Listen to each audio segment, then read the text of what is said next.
it was an easy one for me because I didn't have to organize anything except the website. Very, very cool. Awesome. All right, Yeah. Mandy Placentia, 30 seconds, highlight and a project idea that you shared with me. You got to share the one you shared with me. Okay, I will. A highlight, people were just so happy to do anything. So everyone was just thrilled to be there. We also did 2 COVID-friendly projects where people could drive through and either drop off food for our neighborhood services or drop off gifts for Placentia teachers. We were super nervous if anyone would actually do it, and we had tons of people drive through, got way more stuff than we anticipated, so that was super encouraging.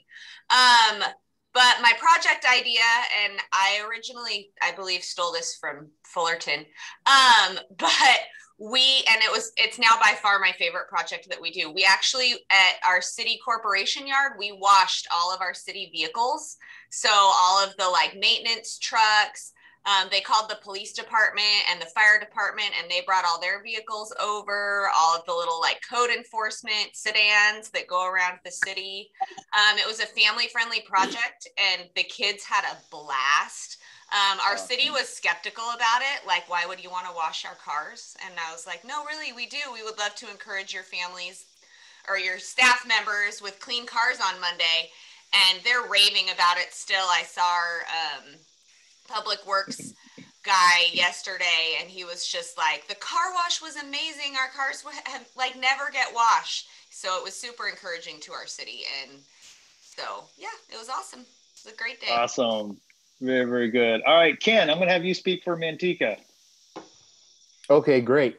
So for Manteca, I would say one of my personal highlights was just, observing the community that was happening at the project that I was at.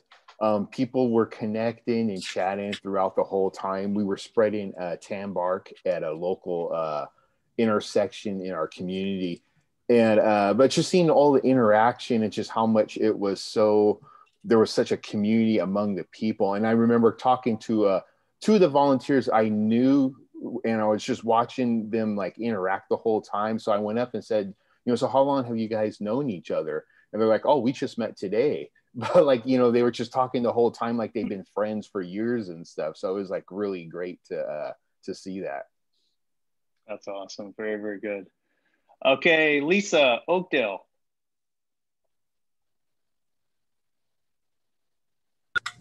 Hi, we had a great day. We had over 300 people come to our actual in-person rally. So that was probably our highlight. But in terms of projects, we did over 30 projects around the city. Probably was the adoption of a mobile home park. We have a senior low-income mobile home park, and we just sent a huge team there, and they went house to house. Very cool. Yeah, lawn care there. Great day. Awesome, Lisa. Awesome. Mandy in Waterford. Good morning.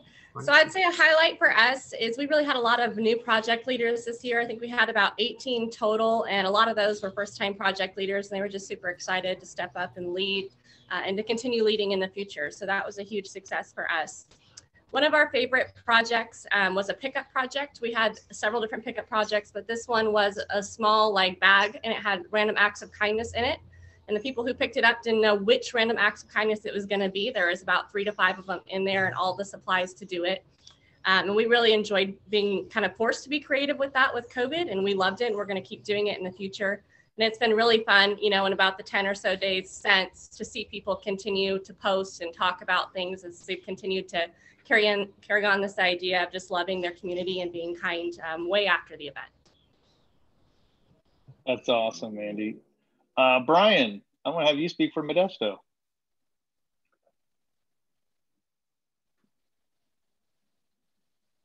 Good morning, everyone. Modesto, we had a tremendous output of people coming in and participating. We had just roughly about 3,000 volunteers show up for over 50 different projects. Very COVID safe. So we had a lot of our typical manual projects, but much like everybody else, we pivoted. So what I liked was we had a teddy bear project, and the teddy bear project was, I'm blanking on the number, but I want to say we gave over 1,000 teddy bears that are stuffed by all the volunteers. And those are handed out to children in need when they're pulled in foster youth, or law enforcement when they have to pick up a foster youth and things like that. So that was pretty powerful. And like everybody else, I think we're going to keep some of the COVID projects for people that can't necessarily come down and do some of the other things. Very cool. All right, Brad, this last Saturday in Orangevale and Fair Oaks, share about what happened last Saturday. Yeah, we call our event the Big Day of Service. So we called it the Little Less Big Day of Service, the socially distanced edition. So that was our tagline this year. So we didn't do a rally. We just really did one big project. We had a couple hundred people come out. We just met at a park, and we had some music playing, and we just painted the perimeter fence around the park. It was about a mile of fence. So it was quite a bit of painting, but it looks amazing, and it was really cool. It's fun to get out there with the community. I think people had this kind of pent up desire to be together, and definitely saw that in the interactions with our community. So definitely it was a successful weekend, but like I said, a little less big than normal. So we'll be back at it again next year. That was good. Thank you, Brad. Nancy or Howard in Tuolumne. Hi, well, this was our first year up in Tuolumne County, and we did a drive-through rally at a local hospital, which was really successful, gave out goodie bags and t-shirts. And then we had over 300 volunteers come out for about 22 projects all throughout the county. So we were really happy with our first year. We partnered with a lot of the nonprofits and received a lot of really good press. So I think that we're well positioned for a really good serve weekend next year. We have partnered with Adventist Health, and Adventist Health, they have their Sabbath on Saturday. So we had Sunday projects. So we had a serve weekend, but we will continue to have projects throughout the year as well. Very cool. All right, Lindsay in Turlock. Good morning. This was the first year for Love Turlock since 2018. And, can you hear me? Yes. Okay, good. And so that was a huge accomplishment and really exciting just to actually see Love Turlock happen. This is my first time leading Love Turlock. We are a completely new leadership team, so we were starting from scratch. So in some ways, it was kind of less intimidating to have it on a smaller scale for us without a big rally. 2 projects that we did that I think were a really great thing that we want to continue to do every year. The first one is we decorated placemats that are being laminated and will be going out with deliveries for United Samaritans Foundation. And the second was the teddy bear project, similar to what was done in Modesto. We learned of that teddy bear project idea from an organization that had reached out to us in the past. And I actually reached out to the gal who runs the Modesto project and asked for some insight and advice. And that was just such a really fun and rewarding project that I think will continue to grow. And it was a pickup this year, but it's a project that I think has the flexibility to be done either pick up in advance or in person, depending on what it looks like each year. So that was Love Turlock. Thank you, Lindsay. All right, Brittany in Escalon. Okay, let's see if I can get this switched around here. Yeah, Love Escalon was great this year. One of my favorite things was new project leaders, like somebody had said, from Waterford, maybe just lots of new people stepping up and taking on that responsibility of leadership, which was awesome to see. Favorite project was there was a local children's art studio who had opened their doors to just free projects, whoever wanted to come by to come and do a project. So that was exciting to see more involvement from people like that in the Escalon community. So. Thank you, Brittany. And Jay in Fullerton.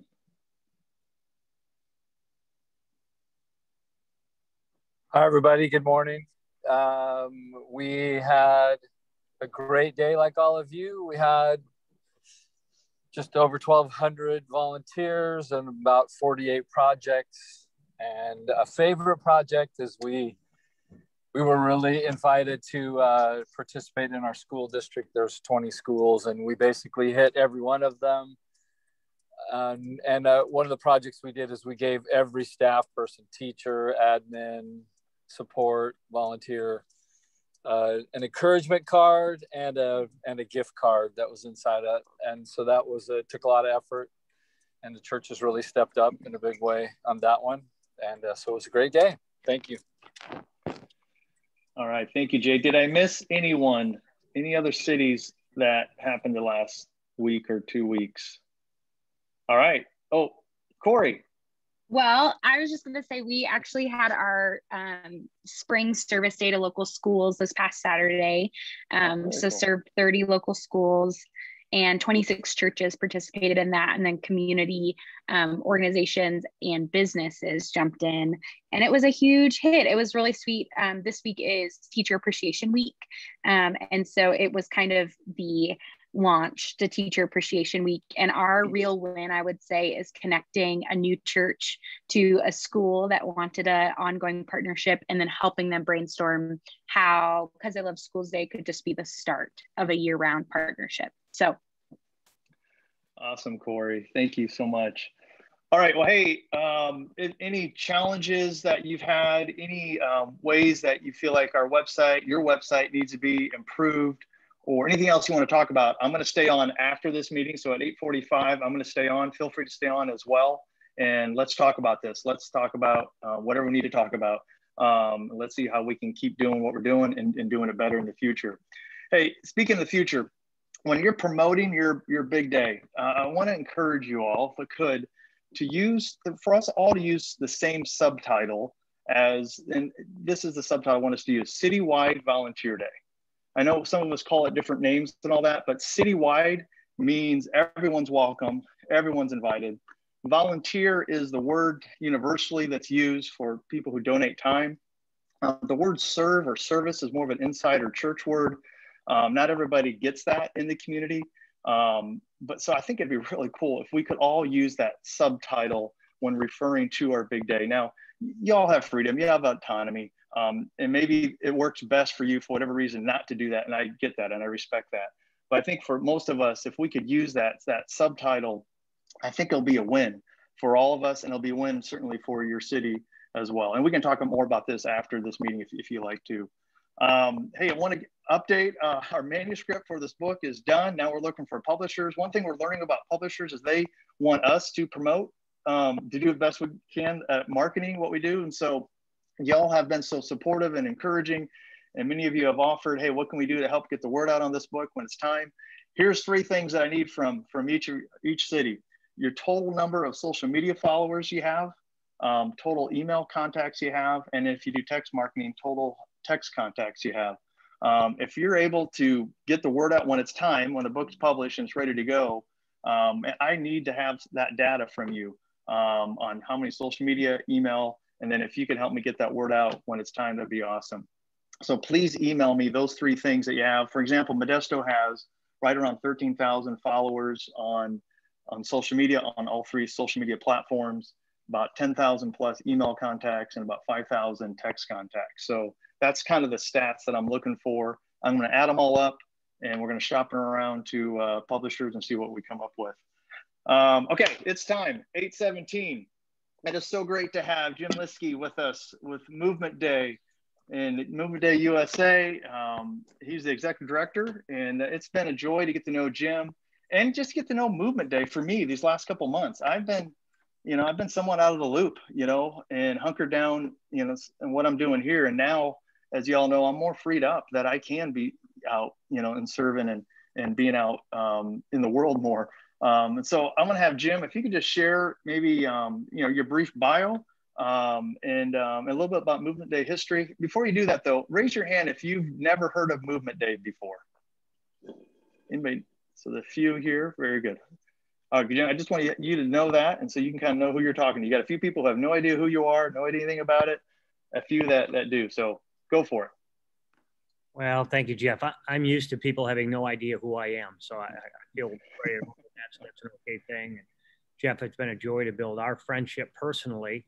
And then, my goodness, to hear everything y'all are doing way to go. Bless God for just being part of the gospel in an active way. So thank you for doing that. Just real briefly, I was a pastor for 30 years in the US and Canada. Over my time in the ministry, I've always said I felt like the mule at the Kentucky Derby because I got to know people like Chuck Colson because of that relationship, and events in my own life with family members going to prison, innovation that we did at a church in Michigan to create reentry processes. I ended up the president and CEO of Prison Fellowship for 5 years, and so had the joy and the sorrow of serving the 2.3 million inmates across the United States. Became very involved in criminal justice reform, advocacy, lobbying. I remain in that world very deeply, continuing to advocate in this day for the fixing of the systems that we struggle with in our culture. Came to movement.org. I was on the board of movement.org for 4 years before I came on staff because I felt that we would be able to get upstream, particularly from the issues of brokenness in the urban core. And how do we get upstream from that so that we do correct the system? We do break the cycles that caused me to meet an uncle, a dad, and 2 brothers in a prison in Stateville, Illinois, who were so excited that they got to do their time together. And it was just one of those realizations that there are cycles in our culture that the church has to invade. And we have to bring grace and hope to these parts of our world. And you guys are doing this in your cities. You're serving in some of these parts of your cities that they look like people don't care. And painting a mile of fence, you think, well, how big of a difference can that make? Well, actually, you can dig into criminal justice data and you see there's a clear correlation between the tidiness of the community and the decrease in crime because it brings hope. And well, please do not be weary in your well-doing. You guys are doing awesome things. You're making communities safer. You're building relationships. You're bringing unity and hope because of what you're doing. And I just really want to bless all of you for that. Movement Day started in New York City, and I'm here in New York City. We have we only own, if you would, one city movement, and that's Lead NYC. Lead NYC has been around for 9 years now. It is now comprised of a coalition of 5,000 churches across New York that represent about 500,000 people. Consequently, the mayor is very good to us, treats us very, very well. And we've released several thousand mentors into the New York City school system, teaching math and reading in the 3rd grade, trained by the New York City public school system and fully embraced. They've been very significant during COVID because they have become online mentors and tutors. Why is that significant? Well, New York, Lead NYC has said, our goal is to reduce the number of adolescents who come in contact with the criminal justice system. We know that the greater the 3rd grade reading level, the less likely a person is to encounter the law enforcement system. So consequently, Lead NYC is on the front end of flourishing change in 10 zip codes, the highest risk zip codes here, and also been able to build a coalition across the city that allows them to engage in being part of great change based in the unity of the church. So we started here in New York, but it quickly became national and international. So we're engaged in over 500 cities globally. And what we say is every city is a teacher and every city is a learner. And we spend the bulk of our time connecting cities so that they can learn from each other, they can teach each other, and they can develop what is really peer-to-peer relationships and city movements across the globe. Right now, we have Pretoria, South Africa, coaching Philadelphia, because Philadelphia is determined to solve their racial division issue. Pretoria, South Africa, their city movement has actually reduced hate crime by 10% over the last 3 years. And if you can do it in Pretoria, you can do it in Philadelphia. And so we have them coaching across the multitude of miles so that the Holy Spirit can use that. But that's just kind of briefly who we are. Movement Day is, if you would, our product. We say that a city needs a long-term vision for flourishing and a 12-month rhythm. And that can include many different things within a city, but we use Movement Day, which is a planning day and a conference day, a celebration day, to really help cities understand how they develop a unified strategy to solve the biggest problems in their city. Very, very good. So you shared a little bit about this, but maybe share more about what's the purpose of Movement Day. I think you kind of got into that, but the impact that it's making, and then the vision for the future. So maybe sum up some of the, the impact and the purpose that maybe you haven't shared yet, but share about the vision for the future as well. Yeah, let me try and share my screen here. I hope I can do that in a way that actually works, but I see I'm in good company. I probably can do technology as well as Jeff does, so that should be good for all of us. Thank so you. Thank you so much. That was a joke. Here's our basic premise. We have learned over 10 years that cities are made up of 4 categories. There's the local church, that's a group of people, houses of faith, Christian ministries. There's city community agencies, oftentimes not-for-profits and foundations. I heard Corey talk about how the not-for-profits came together in your city, Corey. There's civic leadership. Governments have long-term plans for cities, right? They have an understanding of what needs to happen, law enforcement, public schools, and then the business and the commerce aspect. Not just asking them to fund things, but asking their leaders to come to the table with their best gifts. And what we do in a city is we say, these are the groups that need to be convened. We need to bring these groups of people together in a convening aspect so that we can actually put them together, assembling the right people in the right way, so that we can actually have, and for some reason, collaborate is missing right here. This should be collaborate, so that we can actually say what all is happening and how can we help each other. And then we get to a catalyzing point where we say, let's put together a strategy that aims all of our activity at the 3 to 5 worst issues in our city. So how do we do what we do better together? We don't ask anyone to do anything differently. We just say, how does this collide into a sense of unity so that we then can celebrate what's happening and spend time saying, this is where we move the needle and this is what we need to do next. We encourage cities and actually empower them to do research. How do you actually look at what's happening in your city? But quite frankly, if you engage with the civic leadership in your city, they've already done the research. They already understand what needs to happen and what can take place. And so we just encourage cities to be able to build those coalitions so that they can actually convene and move them together. Movement Day is a day in which that happens, where we bring those groups together. It's not about how many are in the room, it's about who's in the room. We've seen dynamic movement days in Tucson, Arizona that have included only 50 people, but Tucson, and for Tucson, the city movement there is literally working a coalition that is reducing poverty by 3% a year. They're actually helping families get out of poverty. And they've brought together well over 100 different agencies and groups into this common coalition.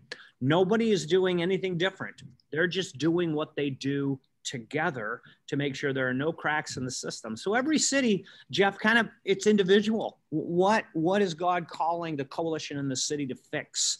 And how do we bring all the people together? How does the church work as the foundation of truly transforming a city and bringing about flourishing? 2 most expensive things in any endeavor, and those of you that are business people understand this: square footage and human resources. Those are the 2 biggest hits in your budget that you're going to have. Well, what do churches have? We have square footage and we have human resources. And if we can bring a unified church together as the foundation to help the community, the civic government, and help individuals who are in commerce move forward to a flourishing city socially and spiritually, we can see the kingdom come in every city around the globe. That's good, Jim. So let me ask you this. What do you see in Love Our Cities? What do you see in just what you heard a little bit ago, but even more than, what do you see in us? And then how can Movement Day be a help, be a resource to cities like ours? Jeff, momentum is the word that kept coming to mind as y'all were sharing. You've developed momentum. You've created those serving opportunities that are actually showing communities this is better if we do it together.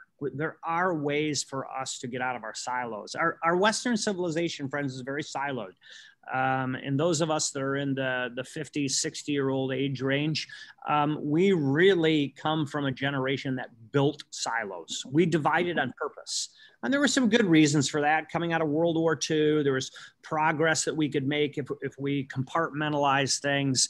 But I find that my kids who are in their late 20s and 30s, they want the silos to break down. And I think they're very wise. And I think it's the future of the church and actually the future of city flourishing. If we find the strength in each other and actually come together. By coming together the way you do for these big serve events, honoring a city, just blessing a city, you are revealing hope. And you're building a foundation for working together. I think movement.org, and I've put the link to our Together 2021 event that we're going to have in October 22nd, where we're going to see cities from Canada, the US, and all of Latin America come together. We're praying for 100 cities to come together to gather with New York. New York is going to reveal a lot of the mistakes they made over the years. I think we can gather 100 cities who can build on what you all have begun. So what does it mean to take what you've started in the big serve, put the right people in the room, and talk about the next steps? Love what I hear about partnering with schools. One of our partners in what we do is Tracy Beal in Phoenix with School Connect. And you know what? They've figured out a process. And Tracy's like, what cities need this? How can I give this away? We bring those partners to the table with cities. And when a city says, we need help doing this, we're able to point to an expert who's doing it well and say, hey, why don't you do this?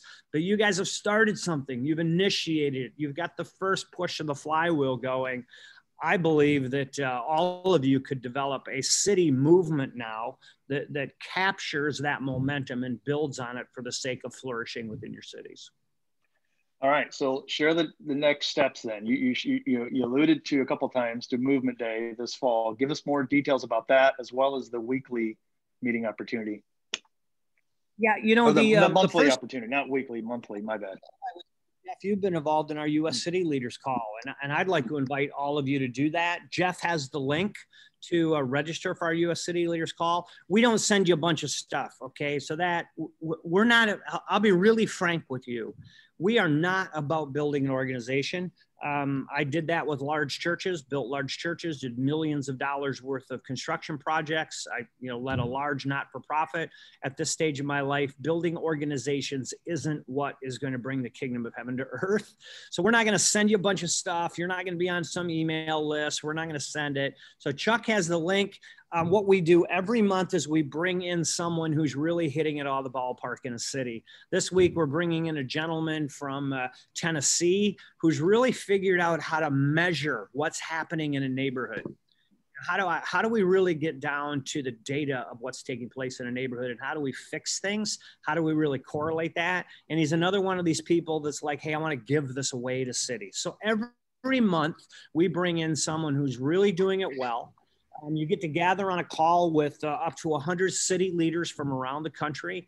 A lot of relationships have started in those things where cities again start coaching cities. So that would be the first step. Get on our U.S. City Leaders Call, become part of that community. And the next step would be to really consider coming with your city. Now, this would be, who are your leaders? Are there 15 people? Are there 50 people that you want to really engage in strategic leadership in your city? Be part of October 22nd. It will be broadcast here from New York City, but your city will have time in the day, and we'll do the coaching with you to prepare you for this. Your city will have time to do work in your city with your leaders on your strategy for city flourishing. And so it's really seeing what New York has done and learning from their mistakes, but really it's about coming out of the day with your city having a 1 to 3 year broad-based strategy going, hey, these are the things we can fix. These are the things we can really join together. Here's how we can move the needle for the kingdom of heaven in our city. So let me review here, and I'm going to send the links out. We've got, number one is there's a monthly meeting. It's the first Thursday in the month. So that's tomorrow. 11 a.m. Pacific Coast Standard Time. So you do your math, or your time, wherever part of the country you're in. But for for at least for me on the coast here, it's 11 a.m. And then once a year, this year it's October 22nd on a Friday. This is the big annual, event. It's 10 to 4 p.m. Eastern, right, Jim? And then it's 7 a.m.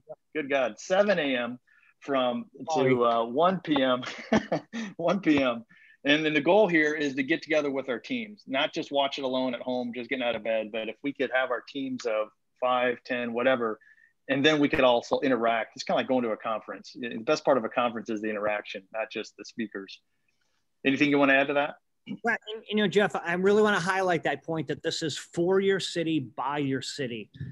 We are going to start today with Patrick Lencioni talking about the issue of trust. We just felt that's something across really the Western Hemisphere we needed to address in these days of great division. But really throughout the day, we're going to give you time to do this work in your cities. We want to be able to have lead time to actually meet with your leadership via Zoom or with you and say, hey, here's what we've learned in cities. And where do you want to go with this? And how can we coach you to get there? And are there things that we can help you with to lead this forward? I just saw a question about the website for the event. I just posted it again. It's brand new. It's a save the date website. Actually, in the room next to me, there's a group meeting to put a bunch of the details together. So more of it's going to get populated there. But we frankly just want to serve your city. We want to see spiritual. We talk about flourishing a lot because we use the Stanford Social Flourishing Index. Frankly, we found that Matthew 25 and the Stanford Index are actually the same thing.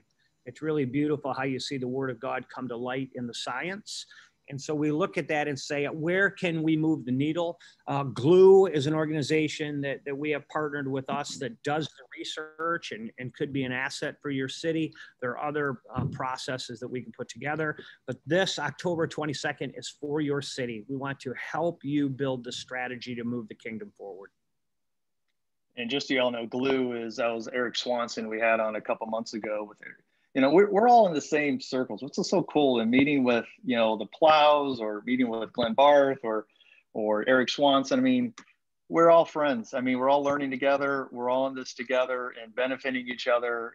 And I think it's so beautiful for the good of our cities. We're working together. This event, October 22nd, Jeff. Eric is part of it.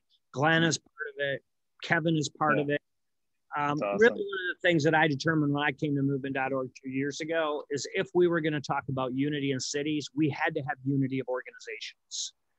And so one of my activities is to work really hard at getting all of these organizations aligned. We can't have silos anymore. There's too much suffering and hurting in our cities and too many people that are struggling for we as Christians to be in our own little rooms. I want that to change, and I'm delighted to see how you guys are changing your cities. All right, let's open it up here. We got a couple minutes here. What stood out to you all about Movement Day, on how Movement Day could be a better resource to your efforts? What did you hear from Jim, and what are some ways that you feel like they could be a better resource to what you're doing, or any other questions you have of Jim?